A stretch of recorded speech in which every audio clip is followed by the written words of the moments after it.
Hi friends, చెన్నైలో ఇట్లా బండ్లు కడిగి ఆయుధ పూజ చేస్తారు. మా పాప గంట పడుతుంది, మా ఆయన హారతి ఇస్తుంది. ఫ్రెండ్స్, ఇలా 4 బండ్లను కడిగిండు. చూడండి, హారతి ఇస్తుంది. నా కొడుకు కూడా కడిగిందంట.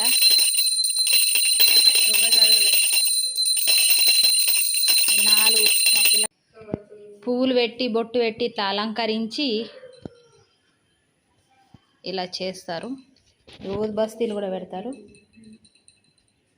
ఇది నా కొడుకుది, ఇది మా కుట్టి పాప, ఇది కుట్టి సైకిల్ మా చిన్న పాపది. అయ్యో, బండి స్టార్ట్ చేస్తారు. నిమ్మకాయలు తొక్కిస్తారు. నిమ్మకాయ పెట్టి తొక్కియాలి ఫ్రెండ్స్. ఇలా